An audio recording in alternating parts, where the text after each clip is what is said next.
अभी देखें कि हमने कल कौन सा टॉपिक पढ़ा था। तो बेसिकली हमारा जो टॉपिक आज बनता है दैट इज स्टोमेटल ट्रांसपायरेशन। ठीक है, कल आप लोगों को मैंने कुछ ट्रांसपायरेशन डिस्कस की थी, जिनमें मैंने आपको कहा था कि जो ट्रांसपायरेशन है वो 3 तरीकों से हो सकती है।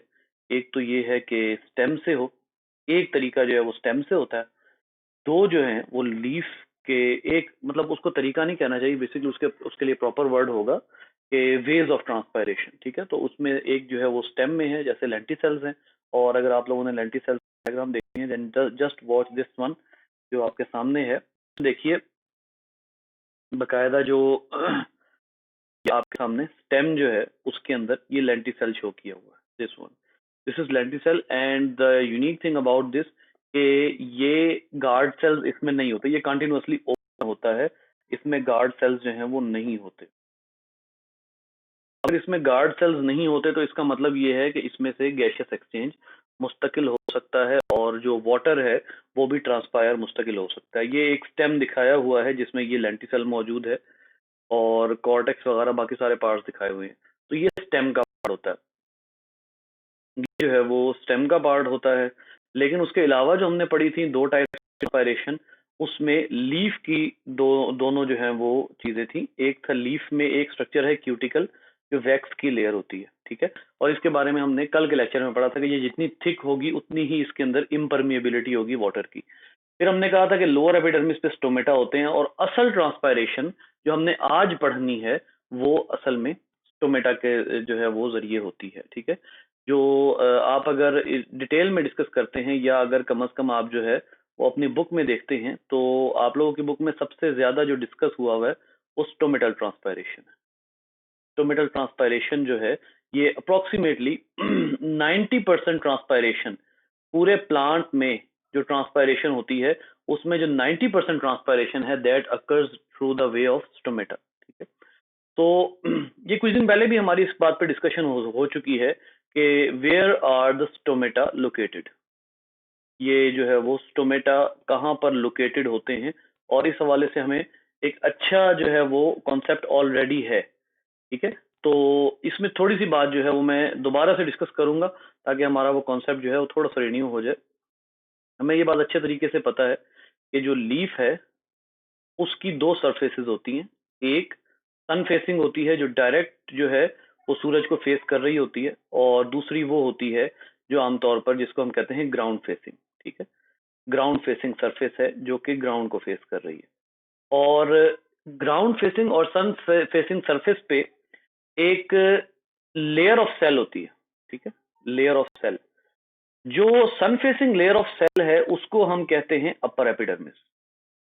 अपर एपिडर्मिस, और उसके अलावा जो ग्राउंड फेसिंग है उस लेयर को हम कहते हैं ग्राउंड फेसिंग, वो लेयर ऑफ सेल जो है उसको हम नाम देते हैं लोअर एपिडर्मिस, उसको लोअर एपिडर्मिस का नाम दिया जाता है। और आम तौर पर जो हमारे इर्द गिर्द प्लांट्स होते हैं टेरेस्ट्रियल इन्वायरमेंट में, एरिड इन्वायरमेंट, जो एरिड इन्वायरमेंट हमारे वाले हैं उनमें जो स्टोमेटा होते हैं वो आम तौर पर लोअर एपिडर्मिस पर होते हैं। ठीक है, इसका मतलब है यहां से अब आप लोग एक नतीजा निकाल लीजिए, एक यहाँ पे रिजल्ट निकाल लीजिए कि मोस्टली ट्रांसपायरेशन अकर through lower stomata, lower epidermis. Transpiration जो है वो लोअर एपिडर्मिस के जरिए होती है, क्योंकि हमने पहले ही बात कर दी ना कि स्टोमेटा के जरिए 90% ट्रांसपायरेशन होती है और स्टोमेटा होते कहाँ पे हैं, लोअर एपिडर्मिस पे। इसका मतलब है कि जो ट्रांसपायरेशन है वो लोअर एपिडर्मिस के थ्रू होती है। ठीक है, ये चंद एक बातें, ये पुराना कॉन्सेप्ट है और इसके हवाले से मैं आपको थोड़ा सा आपकी बुक की एक डायग्राम दिखाकर जो है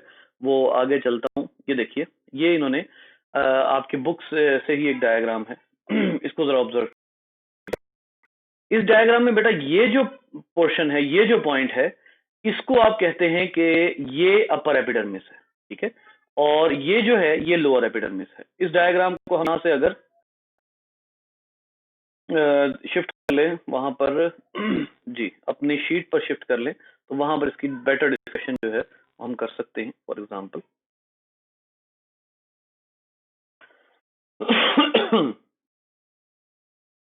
ये देखिए,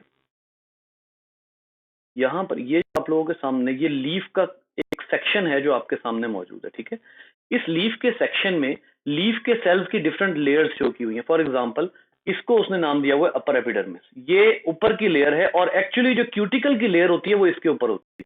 अब आप लोगों को यहीं से अंदाजा हो जाना चाहिए, तो जो क्यूटिकुलर रेस्पिरेशन हमने पढ़ी है, क्यूटिकुलर ट्रांसपायरेशन हमने पढ़ी है, वो असल में यहां से, इसका क्या मतलब हुआ कि जो वाटर के कुछ मॉलिक्यूल्स हैं वो इधर से होकर बीच में से बाहर निकल सकते हैं। They can cross through the intracellular spaces and they can evaporate outside. लेकिन उसके बारे में हमने क्या कहा कि वो 1 to 2% जो है वो ये वाली ट्रांसपायरेशन होती है। तो अपर एपिडर्मिस जो है वो सन फेसिंग, जो इसके ऊपर अगर क्यूटिकल थिक होगी तो ट्रांसपायरेशन नहीं होगी, ठीक है। अच्छा, उसके बाद आ जाइए, फिर उसने लीफ, ये असल में दरमियान में लीफ टिश्यू दिखाया हुआ है, ये देखिए, ये यहां से यहां तक ये लीफ का टिश्यू है। ये जो लीफ का टिश्यू है बेटा, उसमें इसको आप मीजोफिल टिश्यू कहते हैं। इसके दो पार्ट्स होते हैं, एक होता है पेलिसेड। बेटा पेलिसेड का मतलब होता है fence. these some of these concepts are not mentioned in your books, तो आप उसको देख लीजिएगा, अपने मैच कर लीजिएगा लेक्चर को। पेलिसेड जो है इसका मतलब होता है फेंस। बेसिकली ये भी ट्रांसपायरेशन से बचाने के लिए और फोटोसिंथेसिस करने के लिए ये पूरी लेयर जो है यहां से यहां तक ये पेलिसेड मीजोफिल की होती है। मीजोफिल असल में कहते हैं टिश्यू ऑफ लीफ को, ये टिश्यू ऑफ लीफ है।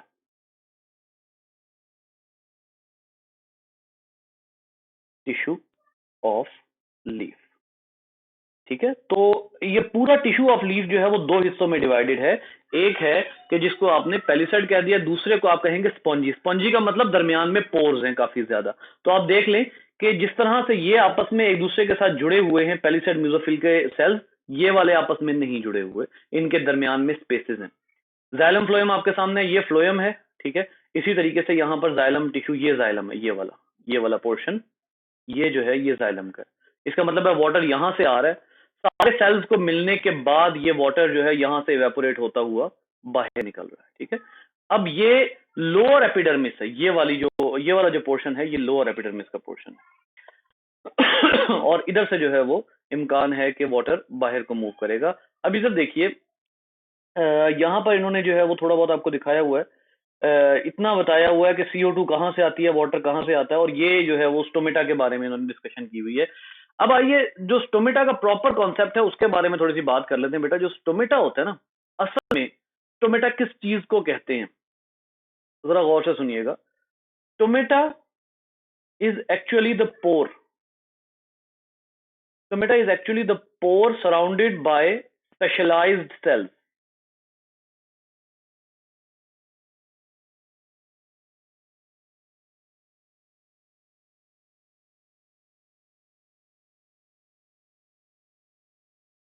जी बच्चे, मैंने रिकॉर्डिंग स्टार्ट की थी, क्यों, क्या हुआ? स्टोमेटा जो है वो एक्चुअली पोर है, okay, which is surrounded by specialized cells। और अब आइए इसको जो है वो मैं आप लोगों को अगली ही डायग्राम में, उसी डायग्राम से आप लोगों को दिखाता हूं कि असल में वो स्पेशलाइज्ड सेल्स कौन से हैं और स्टोमेटा जो है वो क्या चीज है। देखिए याद रखिए, सबसे पहले तो इस डायग्राम में अगर आप ऑब्जर्व करेंगे तो ये जो रीजन है ये वाला, ये इस रीजन में दो चीजें आपको यहां पर लेबल हुई होती नजर आती हैं। एक ये पॉइंट है, ये जो पोर है दरमियान में जहां से वाटर मूव कर रहा है, इसको आपकी बुक ने बाकायदा तौर पे क्या लेबल किया हुआ है, this is properly labelled as a stoma, यानी स्टोमेटा को सिंगुलरली आप स्टोमा कहते हैं, ठीक है। तो ये वो पोर्शन है जो असल में जहां से कोई भी चीज, ये वो पोर है जिसको स्टोमा कहते हैं। लेकिन इसको दो सेल्स कवर करते हैं जब जरूरत पड़ती है। इन सेल्स को आप क्या नाम देते हैं, ये स्पेशलाइज्ड सेल्स होते हैं और इन सेल्स को आप नाम देते हैं गार्ड सेल्स का, ठीक है। ये गार्ड सेल्स होते हैं और गार्ड सेल्स जो हैं वो इस तरह से मौजूद होते हैं। फॉर एग्जांपल ये मैं अगर लोअर एपिडर्मिस बना रहा हूं तो लोअर एपिडर्मिस में जो गार्ड सेल्स होते हैं उनकी पोजीशन कुछ इस तरह से होती है, ये, और उसके बाद ये दोनों आपस में यहां से भी ज्वाइंट होते हैं, ठीक है। और these both are guard cells, इनका किसी भी दूसरे सेल के साथ प्लाज्मोडेस्माटा नहीं होता, ठीक है। ये गार्ड सेल्स हैं और इनकी जो असल में इनका जो यहाँ पर वर्किंग होती है, जो फंक्शन होता है वो ये होता है कि व्हेन दीज आर फ्लेक्सिड, जब इनमें से वाटर रिमूव हो जाता है, when these are flaccid, then the both guard cells join with each other, both joins with each other. और जब ये एक दूसरे के साथ ज्वाइन हो जाते हैं तो ऑब्वियसली दरमियान में से स्टोमा का जो एरिया है वो बंद हो जाएगा। यानी जब इनको आपने क्लोज करना होता है, जब इन जो दरमियान में स्टोमा है उसको आपने क्लोज करना होता है, तो आप क्या करते हैं, आप सिंपली इसको फ्लेक्सिड कर देते हैं। फ्लेक्सिड का मतलब है रिमूवल ऑफ वाटर, डिहाइड्रेशन। आप जब इसमें से वाटर निकाल देंगे, ये सेल फ्लेक्सिड हो जाएगा, लेस टर्जिड हो जाएगा, और इसके ये दोनों एंड्स आपस में मिल जाएंगे, जिसकी वजह से स्टोमेटा क्लोज हो जाएगा। और अगर आपने स्टोमेटा को, when we need to open the stomata, when the plant need to open the stomata, जब उसने स्टोमेटा को ओपन करना है तो ऐसी सूरत में फिर उसको क्या करना पड़ेगा, it would make the cell turgid, guard cells, it would make the guard cells turgid, guard cells को टर्जिड कर दिया जाएगा। गार्ड सेल्स जैसे ही टर्जिड होंगे, फौरी तौर पर जो ये ओपन हो जाएंगे, ये दोनों गार्ड सेल्स जो हैं वो इस सिचुएशन में आ जाएंगे। यानी इस वक्त जो दोनों गार्ड सेल्स हैं वो क्या हुए हुए हैं, वो टर्जिड है। टर्जिड होंगे तो ये एक दूसरे से अवे मूव कर जाएंगे, और जैसे ही अवे मूव कर जाएंगे तो स्टोमेटा जो है वो ओपन हो जाएगा। इस वक्त जो आपके सामने ये अपीयरेंस है, ये स्टोमेटा ओपन होने की है, ठीक है। तो इसका क्या मतलब हुआ, अब आइए इसका मतलब ये हुआ कि स्टोमेटा जो है, जो स्टोमा है, इट इज अ साइट, ये अब देखिएगा, it is a site for number 1 oxygen intake. आपने जब ऑक्सीजन की इनटेक करनी होती है, आप स्टोमेटा को ओपन करते हैं, ठीक है। नंबर 2, सॉरी, ऑक्सीजन की इनटेक नहीं, ऑक्सीजन को जब आपने रिमूव करना होता है, क्योंकि ऑब्वियसली फोटोसिंथेसिस में ऑक्सीजन बनती है तो ऑक्सीजन रिमूवल होता है, ठीक है। जब आपने ऑक्सीजन रिमूव करनी है। नंबर 2, CO2 इनटेक, जब आपने CO2 का इनटेक करना होता है फोटोसिंथेसिस के लिए, तब भी आप जो है वो स्टोमेटा को ओपन करते हैं, ठीक है ये। और number 3, it is a site for transpiration, ये ट्रांसपायरेशन की साइट भी होती है, ठीक है। तो अब आइए, इसका मतलब है कि वक्त पड़ने पर प्लांट स्टोमेटा को ओपन भी कर सकता है और क्लोज भी कर सकता है। अब देखिए ना, आपको ये बात बड़े अच्छे तरीके से पता है कि नाइट टाइम में प्लांट स्टोमेटा को क्लोज कर देता है। अब अगर नाइट टाइम में प्लांट स्टोमेटा को क्लोज कर देता है, तो इसका मतलब यह है कि there must be some specific phenomena. Cases आपके जहन में हैं, when the stomata, when the plant closes the stomata, दो केसेस आपके जहन में हैं, ठीक है। अब ये कौन कौन से हैं, गौर से सुनिएगा। नंबर 1, एट डार्क टाइम, जब अंधेरा हो जाए, ठीक है, स्टोमेटा क्लोज हो जाते हैं। Number 2, high rate of transpiration, किसी भी वजह से अगर ट्रांसपायरेशन काफी ज्यादा हो जाए, अगर वाटर लॉस, क्योंकि ट्रांसपायरेशन है, ट्रांसपायरेशन का दूसरा मतलब है वाटर लॉस, तो अगर बहुत ज्यादा वाटर लॉस शुरू हो जाए, बहुत ज्यादा ट्रांसपायरेशन शुरू हो जाए, तब भी प्लांट क्या करता है, अपने स्टोमेटा बंद कर लेता है। तो इसका क्या मतलब है, इसका अंडरस्टूड मतलब ये है कि स्टोमेटा ओपन और क्लोज करना किसी हद तक प्लांट के इख्तियार में है। Plant can open and close on it's will, ठीक है। तो ये अगर किस टाइम पे ओपन करता है, number 1, at dawn, at dawn या लाइट टाइम पर, अगर लाइट टाइम हो, अगर जो है वो लाइट पड़ रही है तो उस टाइम पर, एट डॉन या लाइट, ठीक है। और दूसरा ये कि नॉर्मल रेट ऑफ ट्रांसपायरेशन पर भी स्टोमेटा ओपन रहते हैं। तो इसका क्या मतलब हुआ कि जब टाइम पड़ता है, जब प्लांट की नीड होती है, उस टाइम पे प्लांट जो है वो स्टोमेटा को ओपन भी कर सकता है और क्लोज भी कर सकता है। सो इसका क्या मतलब हुआ, इसका मतलब ये हुआ कि यहां से सवाल बनता है कि what phenomena do plants have to open and close the stomata, do plants use to open and close the stomata. आगे यही वाला सवाल बनता है कि भाई कौन से ऐसे फिनोमिना मौजूद हैं, प्लांट जो है उसके पास ब्रेन तो है नहीं, ना ही प्लांट के पास जो है वो कोई नर्वस सिस्टम है, ना ही प्लांट के पास कोई न्यूरॉन्स हैं। तो फिर प्लांट कौन से ऐसे फिनोमिना यूज करता है जिसके जरिए वो अपने स्टोमेटा बंद भी कर सकता है और ओपन भी कर सकता है, क्लोज भी कर सकता है और ओपन भी कर सकता है, दोनों जो है वो काम प्लांट करवा सकता है। तो यकीनन कोई ना कोई ऐसे फिनोमिना जो हैं वो मौजूद होंगे। सो अब यहां पर जो है वो हमारी डिस्कशन शुरू होती है, फिनोमिना और concepts about the opening and closing of stomata. देखिए यहां से एक ये आप लोगों की बुक में गिवन है, ठीक है। उसके बाद ये दो फिनोमिना आप लोगों की बुक में यहाँ पर जो है वो गिवन है। एक को नाम दिया गया स्टार्ट शुगर हाइपोथेसिस और दूसरा है influx of K positive ion. बहुत सिंपल है दोनों ही, there is no difficulty. Number one जो साइंटिस्ट अपना ख्याल पेश करते हैं, साइंटिस्ट अब यहाँ देखिए, यहाँ ऑलरेडी लिखा हुआ है स्टार्ट शुगर हाइपोथेसिस, यानी कि ये अंदाजा है, this is not a very much proven phenomena, लेकिन इस बात का इम्कान है कि बहुत से प्लांट्स यही वाला फिनोमिना यूज करते हैं, ठीक है। अब यहां पर हम जो है वो एक दफा लीफ की लोअर एपिडर्मिस बना लेते हैं। लीफ की लोअर एपिडर्मिस के सेल्स ये हैं, और लीफ के जो लोअर एपिडर्मिस के सेल्स हैं उनमें आपको अच्छे तरीके से पता है कि क्या मौजूद है, स्टोमेटा मौजूद है।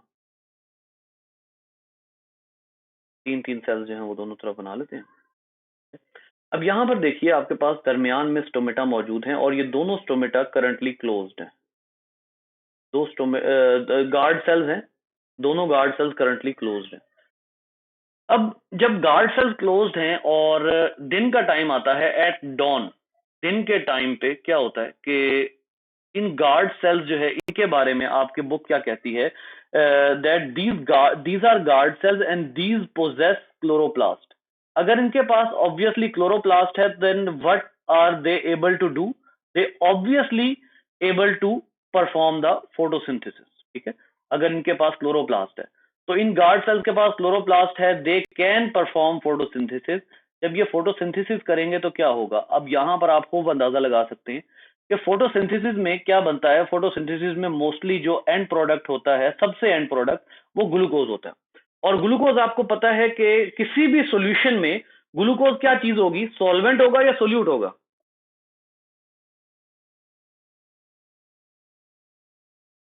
ऑब्वियसली जो ग्लूकोज है वो सोल्यूट है। अब इसका क्या मतलब है कि जब गार्ड सेल्स ने डे टाइम पे क्या हुआ, डे टाइम पे फर्ज कर लें कि जो प्लांट की वो लाइट जो सबसे ज्यादा इफेक्टिव है फोटोसिंथेसिस में, वो ब्लू लाइट है।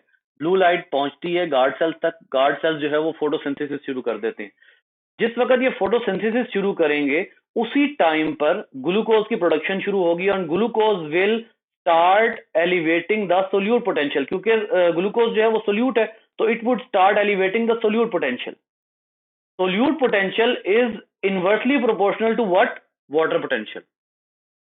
यानी जिस टाइम दिन के टाइम पे गार्ड सेल्स पे लाइट पड़ेगी, ये फोटोसिंथेसिस शुरू कर देंगे, जिसकी वजह से इन सेल्स में सोल्यूट पोटेंशियल बढ़ता जाएगा। और सोल्यूट पोटेंशियल बढ़ने का क्या मतलब है कि वाटर पोटेंशियल अब रिड्यूस होना शुरू हो जाएगा। ले जी, अगर यहां पे वाटर पोटेंशियल रिड्यूस हो जाएगा तो इसका क्या मतलब है कि अब यहां पर जो है वो इंट्रासेलुलर, ये जो है वो इंट्रासेलुलर स्पेसिस हैं। और आपको ये बात अच्छे तरीके से पता है कि ये भी नहीं बल्कि, क्योंकि ये लोअर एपिडर्मिस है लिहाजा यहां पर इंट्रासेलुलर इंट्रासेलुलर स्पेसिस, इस जगह पर इंट्रासेलुलर स्पेस है। और इंट्रासेलुलर स्पेस में और कुछ हो ना हो, क्या होता है, वाटर लाजमी मौजूद होता है।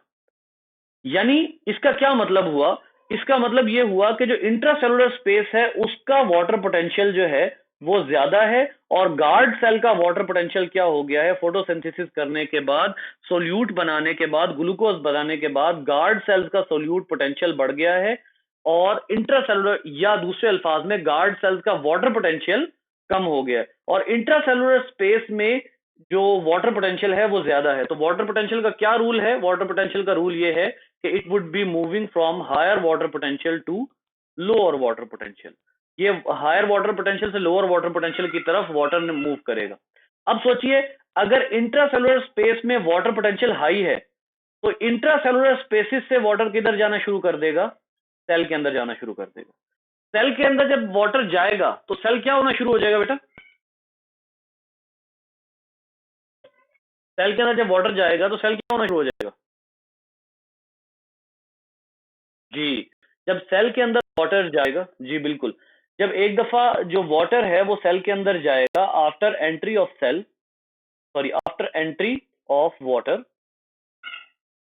Of water, the guard cell will become turgid. Guard cell जो है वो टर्जिड हो जाएगा, और जब गार्ड सेल टर्जिड हो जाएगा तो आपको अभी पीछे हमने क्या एस्टेब्लिश करके आए हैं कि जिस टाइम गार्ड सेल टर्जिड होता है वो ओपन हो जाता है, और उसके ओपन, इसका मतलब ये हुआ कि जैसे ही वाटर अंदर जाएगा जो गार्ड सेल्स हैं they will be converting into their shape in which they open there stomata. ये अपनी जो शेप है वो चेंज कर लेंगे। ये अब ये सेल्स जो हैं ये टर्जिड हो चुके हैं।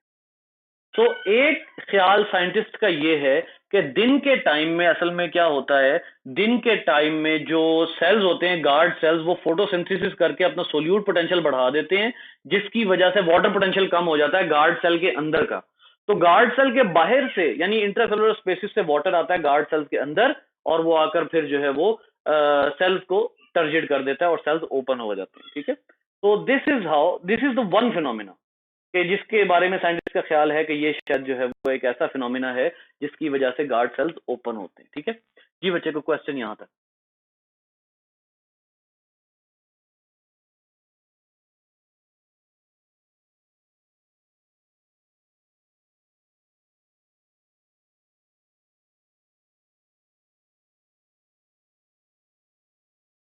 ओके।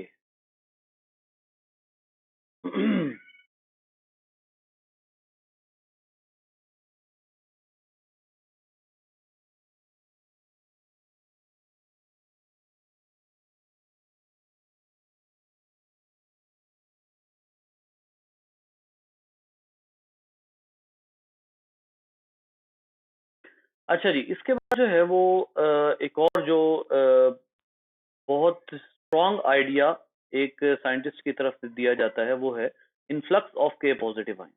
सबसे पहले देखिए इन्फ्लक्स क्या है। इन्फ्लक्स है मूविंग इनसाइड। ये जो जितने आयंस की बात होगी, अगर इनके इन्फ्लक्स की बात हुई तो इसका क्या मतलब है कि जो आयंस या जो भी चीज है वो इनसाइड मूव कर रही है सेल के। ठीक है, influx of K positive ion. अब देखिए ये जो थ्योरी है ये क्या कहती है, ये थ्योरी ये कहती है कि when there is low level low level of CO2 in intracellular spaces, the guard cells would open। अब ये जो है वो would open,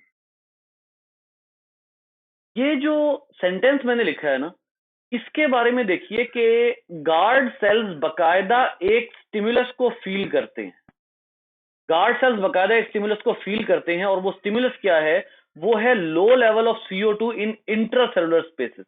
यहां पर अब अगर हम जो है वो दोबारा से गार्ड सेल्स बनाते हैं, एपिडर्मिस बनाते हैं और गार्ड सेल्स बनाते हैं। अब यहां जरा ज्यादा सेल्स बना लेते हैं हम। फॉर एग्जांपल ये लोअर एपिडर्मिस है, और ये जो लोअर एपिडर्मिस है इसके दरमियान में ऑब्वियसली गार्ड सेल्स मौजूद है। ठीक है, और जो लोअर एपिडर्मिस है उसके बारे में हम क्या कह रहे हैं कि रात के टाइम पे, जी बेटा, रात के टाइम पे स्टोमेटा बंद हो जाते हैं। अगर रात के टाइम पे फॉर एग्जांपल स्टोमेटा जो है वो बंद है, it's just like this, stomata जो है वो रात के टाइम पर बंद हुए हुए हैं, तो आपको अच्छे तरीके से पता है कि there will be no moving of carbon dioxide from outside to inside, and there will be no exit of oxygen from inside to outside. जब एक दफा स्टोमेटा बंद हो गया, अब कोई जगह नहीं है, ना कार्बन डाइऑक्साइड बाहर से अंदर आ सकती है, ना ऑक्सीजन अंदर से बाहर जा सकती है।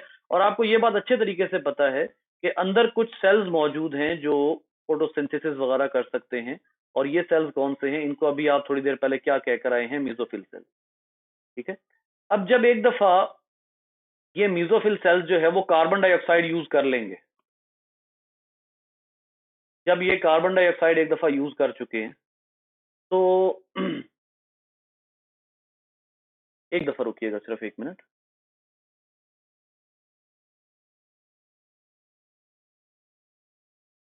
जी। अब क्या होगा कि जब एक दफा यहाँ पर CO2 अंदर नहीं जाएगी, ठीक है, CO2 अंदर, एक तो स्टोमेटा क्लोज है तो CO2 अंदर नहीं जा रही। CO2 जब इन इंट्रासेलुलर स्पेसिस में जितनी CO2 है, इसको यूज अप कर लिया जाएगा। ये सेल्स जो हैं ये इस CO2 को यूज अप कर लेंगे। जितनी CO2 ऑलरेडी मौजूद है, ये सारे के सारे सेल्स इस CO2 को यूज अप कर लेंगे। जब ये एक दफा यूज हो जाएगी तो उसके बाद इंट्रासेलुलर स्पेसिस में CO2 level will fall. CO2 level at dawn, sorry at night will fall. CO2 level fall कर जाएगा। इंट्रासेलुलर स्पेसिस की बात हो रही है इस एरिया में। ये तो एनवायरनमेंट है ना, ये तो बाहर का एनवायरनमेंट है, ठीक है, ये तो बाहर का एरिया है। एनवायरनमेंट में एनवायरनमेंट की बात नहीं हो रही।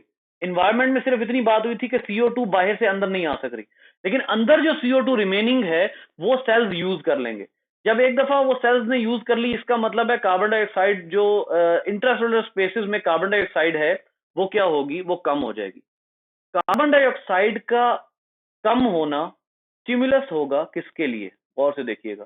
कार्बन डाइऑक्साइड की reduction will be stimulus for movement of K positive ions, movement of K positive ions inside the cell. अब जरा आपने गौर से सुनिए मेरी बात। जब CO2 लेवल कम हो गया, CO2 सारे यूज हो गए, CO2 लेवल कम हो गया। अब CO2 लेवल कम होने की वजह से जो के पॉजिटिव आयंस हैं वो कहां भेजे जाएंगे, वो सेल के अंदर, सॉरी इन सेल्स में नहीं, गार्ड सेल्स में, ठीक है। जब एक दफा कार्बन डाइऑक्साइड कम हो गई, अब ये स्टिमुलस होगा गार्ड सेल्स के लिए। तो जो इंट्रासेलुलर स्पेसिस में के पॉजिटिव आयंस होंगे वो गार्ड सेल्स के अंदर जाएंगे। गार्ड सेल्स के अंदर जाएंगे तो आपको पता है कि जब एक दफा के पॉजिटिव आयन अंदर जाएं तो के पॉजिटिव आयन किसका काम करते हैं, सोल्यूट का। तो इसका क्या मतलब है, जब एक दफा के पॉजिटिव आयंस अंदर जाएंगे तो उनको कौन फॉलो करेगा, बेटा इन के पॉजिटिव आयंस को फॉलो करेगा वाटर। जैसे ही के पॉजिटिव आयंस अंदर जाएंगे तो इनके पॉजिटिव आयंस को फॉलो करेगा वाटर, और वाटर जब इनके पॉजिटिव आयंस को फॉलो करेगा तो वाटर इन सेल्स में जाके क्या कर देगा, इन सेल्स को कर देगा टर्जिट, ठीक है, और जो गार्ड सेल्स हैं वो ओपन हो जाएंगे।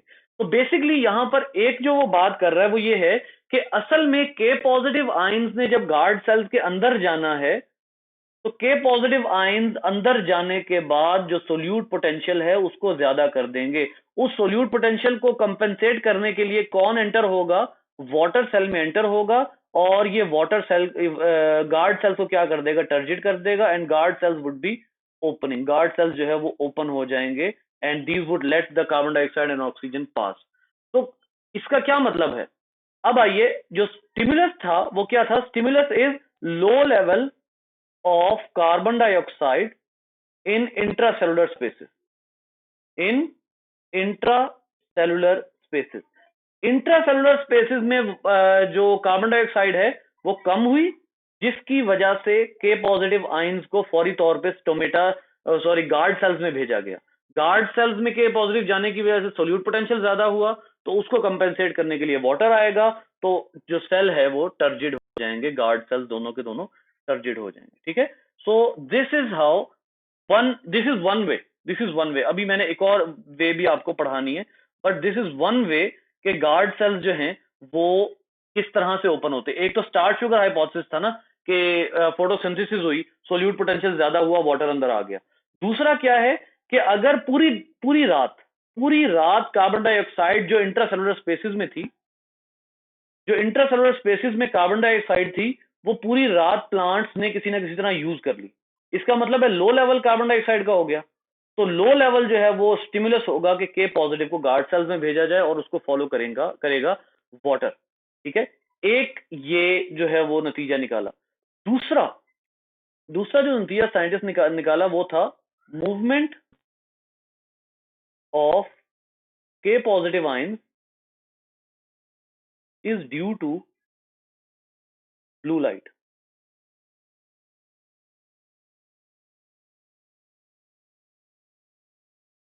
याद रखिए डे टाइम में ब्लू लाइट पड़ती है प्लांट के ऊपर, आपको बहुत अच्छे तरीके से ये बात जो है वो 11वें चैप्टर में रियलाइज्ड है कि जो ब्लू लाइट है वो बेहद इंपॉर्टेंट है।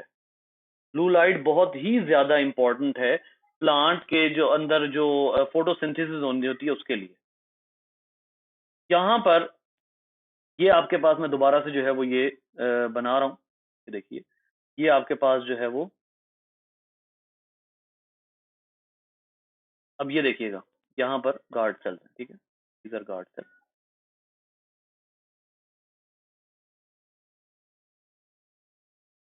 बेसिकली अभी इनको क्लोज दिखाना है, अभी इनको क्लोज दिखाएंगे, यहाँ से जो है वो इनको आप क्लोज दिखाएंगे।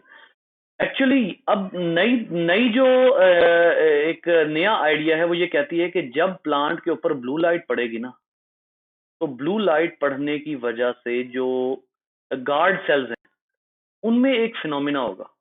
अब जरा गौर कीजिए, गार्ड सेल जो है ये मैं उसकी मेम्ब्रेन बनाने लगा। गार्ड सेल की जो मेम्ब्रेन है ना उसके अंदर खास किस्म के चैनल्स होते हैं। वो चैनल्स क्या करते हैं, ब्लू लाइट पड़ने पे वो चैनल्स एक स्पेशल किस्म की मूवमेंट करवाते हैं। गौर कीजिए कैसे। फॉर एग्जांपल ये एक चैनल है, ये एक चैनल है, this is a proton pump, proton pump. ये जो प्रोटॉन पंप होता है ना, ये टू वे प्रोटॉन पंप होता है, टू वे प्रोटॉन पंप। और ये जो टू वे प्रोटॉन पंप है, इट इज स्टिमुलेटेड बाय, अभी हमने क्या कहा कि ये किसके जरिए स्टिमुलेट हो रहा है, लाइट के जरिए स्टिमुलेट हो रहा है, ठीक है, स्टिमुलेटेड बाय ब्लू लाइट। अब गौर कीजिएगा मेरी बात के ऊपर, अब आप लोगों ने जो है वो पॉइंट मिस नहीं करना। ब्लू लाइट पड़ने पर क्या होता है कि ये जो गार्ड सेल होता है ना, ये अपने अंदर से H पॉजिटिव आयंस को निकाल कर कहां भेज देता है, ये फर्ज कर लें कि ये है इंट्रासेलुलर स्पेस, ठीक है। ये H पॉजिटिव आयंस को निकाल कर भेज देता है इंट्रासेलुलर स्पेस में, और उसके बदले एक्सचेंज कर लेता है क्या चीज, के पॉजिटिव आयन। लेकिन स्टिमुलस कौन सा चाहिए आपको, स्टिमुलस आपको चाहिए ब्लू लाइट। ब्लू लाइट इस प्रोटॉन पंप को एक्टिवेट करती है, और H पॉजिटिव आयंस को ये प्रोटॉन पंप, ये गार्ड सेल का साइटोप्लाज्म है, for example this is cytoplasm, अंदर की तरफ ये साइटोप्लाज्म है, ये इंट्रासेलुलर स्पेस है। जैसे ही ब्लू लाइट पड़ेगी, जो साइटोप्लाज्म है उसमें से H पॉजिटिव आयंस को बाहर भेज दिया जाएगा, और उनके बदले में एक और पॉजिटिव आयन को एक्सचेंज किया जाएगा, which would be called as potassium ion. ये पोटेशियम आयन अपने पीछे किसको लेकर आएंगे, ये पोटेशियम आयन जैसे ही अंदर को मूव करेंगे तो इनकी वजह से कौन अंदर मूव करेगा, वाटर। और जब वाटर अंदर मूव करेगा तो वाटर इस सेल को क्या कर देगा, टर्जिड कर देगा। तो ओवरऑल जो आप लोगों की इस वक्त की थ्योरी है वो क्या कहती है, वो ये कहती है कि जो के पॉजिटिव आयंस हैं उनका काफी ज्यादा रोल है गार्ड सेल्स को टर्जिड करने में। जब गार्ड सेल टर्जिड होगा तभी वो ओपन होगा और स्टोमेटा ओपन होगा। जैसे ये है ना, अब आप गार्ड सेल को टर्जिड कर देंगे तो ये दरमियान में से ओपन हो जाएगा और यहां से गैशियस एक्सचेंज शुरू हो जाएगा। तो के पॉजिटिव आयंस के बारे में आपकी बुक कहती है कि इसका काफी ज्यादा रोल होता है स्टोमेटा को ओपन करने में। अगर के पॉजिटिव आयन सेल के अंदर आ गए तो उनको कौन फॉलो करेगा, वाटर। के पॉजिटिव आयन को सेल के अंदर यानी गार्ड सेल के अंदर लाने के लिए दो वेज हैं। एक तो है स्टिमुलस, यानी इंट्रासेलुलर स्पेस में कार्बन डाइऑक्साइड कम कर दो। जब कार्बन डाइऑक्साइड कम होगी तो के पॉजिटिव आयंस को स्टिमुलस मिलेगा और ये गार्ड सेल के अंदर चले जाएंगे। गार्ड सेल के अंदर जाके सोल्यूट पोटेंशियल ज्यादा कर देंगे, वाटर पोटेंशियल कम होगा, बाहर से वाटर सेल के अंदर आ जाएगा। एक तरीका ये है के पॉजिटिव आयन को गार्ड सेल में ले जाने का। दूसरा तरीका क्या है कि के पॉजिटिव आयंस को एक्टिवेट करने के लिए, सेल के अंदर ले जाने के लिए आप ब्लू लाइट फायर करो टोमेटा पे।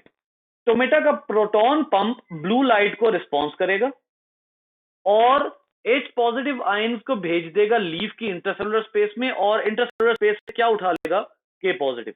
वो जैसे ही के पॉजिटिव उठाएगा उसको फॉलो करेगा वाटर, गार्ड सेल में आएगा, और गार्ड सेल में आते ही उसको टर्जिट कर देगा और गार्ड सेल ओपन हो जाएगा। तो अब आपके पास दो तरीके हैं स्टोमेटा को ओपन करने के लिए। एक तरीका, बल्कि बेसिकली एक ही तरीका है, उसके दो वेज हैं। वो तरीका कौन सा है कि गार्ड सेल का सोल्यूट पोटेंशियल ज्यादा करना है आपने। एक तरीका यह है कि आप गार्ड सेल में सोल्यूट ज्यादा करो by the production of sugar. ठीक है, फोटोसिंथेसिस कर लो। दूसरा तरीका ये है कि सोल्यूट ज्यादा करो, बेशक फोटोसिंथेसिस ना करो, लेकिन सोल्यूट ज्यादा करो। सोल्यूट कैसे ज्यादा करो? पोटेशियम आयन को गार्ड सेल के अंदर भेज दो।